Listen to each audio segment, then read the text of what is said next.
What are the Yoga Sutras? Namaste everyone. My name is Vasundhara Talware and let's understand what these Yoga Sutras are. To begin with, they were written by the Maharishi Patanjali. All thanks to him that we have these treasure troves with us. These sutras, which are 196 of them. Not one, not two, but 196 aphorisms. Short sentences in Sanskrit that are so power-packed and whole and complete within themselves. So if a sutra has not more than 6 to 7 words, it is a complete sutra. When it becomes more than those many words, it is not known as a sutra. What does the word sutra mean? Sutra merely means a thread over which these beautiful words are woven with powerful meanings to them. That's a sutra. So a thread that connects one to the other. So 196 of them. Even if we do one a week, it'll take us 4 years to go through all of them, and we will. So Maharishi Patanjali wrote these between 500 BC and 200 BC. This legend goes that it was back in those days, that period of time. And there's a school of thought where it says that Maharishi Patanjali merely compiled the 196 sutras.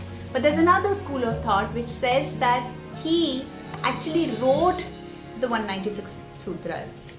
He synthesized and organized the vast amount of knowledge on yoga that was available, that was practiced in different forms, shapes, beliefs, all kinds of ways, different ways. Every single group of people had their own unique form of practicing yoga. So he wanted to put it all together, and that is where the two school of thoughts have been into practice. One thinking that he merely compiled the sutras, so took information that was available and put it all together beautifully for us to go back to and refer to and learn from. And there's another thought where he studied, he researched, he understood all that was happening under the name of yoga and put it all together in his words with his excellent, deep, powerful, intimate understanding of the yoga itself. So which one is true, we don't know, but I personally feel that he wrote the sutras himself. So power-packed. What else does a sutra mean? A sutra is a sutra only when it is not more than 6 to 7 words at the most. Most preferably it's 3 words and 4 words. But if there has to be more meaning packed into it, then it goes to 6-7 words. But anything more than that is not called a sutra. And that is how talented one had to be.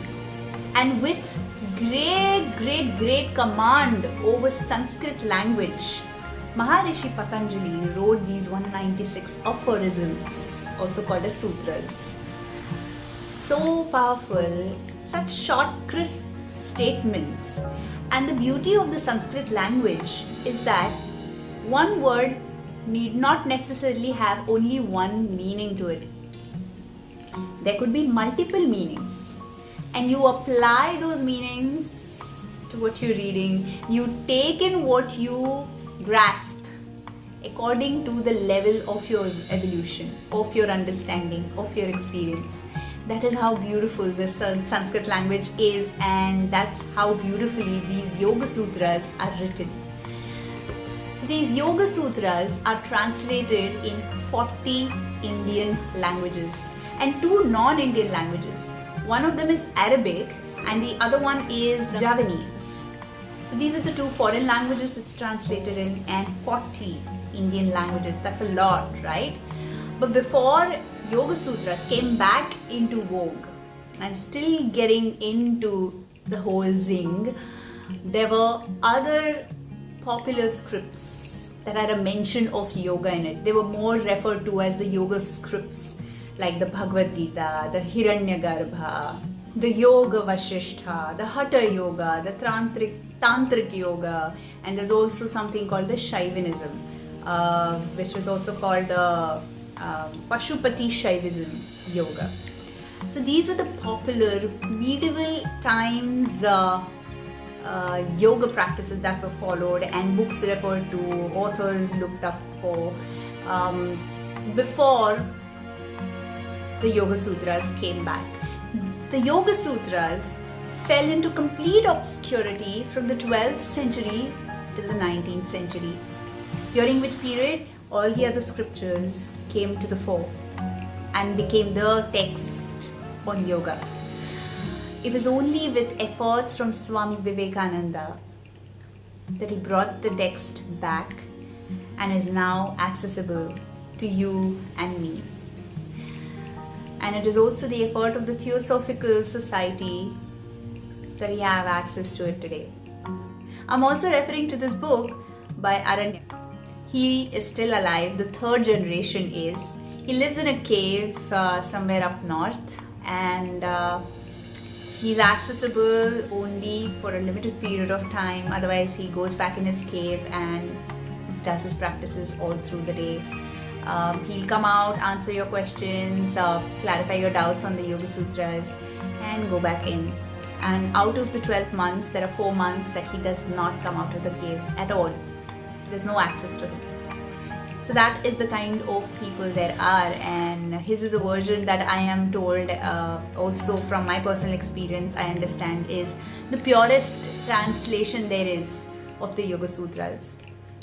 There are people, several of them, who've translated the Yoga Sutras in their own ways, which is fabulous. Some have translated it in a very complicated way, which a beginner practitioner will not follow. And there are others who've made a very simple, easy to understand translation of the same. So it really depends on what the intention of writing the translation was and what the level of understanding of the translator himself or herself was. So we'll begin our journey into the Yoga Sutras from next Monday onwards. I look forward to exchanging thoughts, sharing my whatever little wisdom I have gained over the last many years. And I have been studying these since I was a child. There was a huge break in between, and then I'm back to the sutras, back to where it all began. There were times when during the 3-month program, an intense program that I attended with my Hatha school, we were made to learn the sutras by heart every single day in the morning, wake up at 5 a.m, do our practices and sit down and start studying the sutras, learn them and understand what they meant. That was a great way, a great kickstart, and it somehow stayed with me, which is why I had to do this. Thank you so much for watching me, and if you liked the video on the Yoga Sutras, found it interesting, found it knowledgeable, wise, please share it with your loved ones. And if you'd love to follow me and follow such more content coming from me, then please subscribe to the channel by clicking on the button, and share your comments and let me know how you felt about this. Thank you so much, and I look forward to seeing you in my next video. Mwah! Loads of love to you.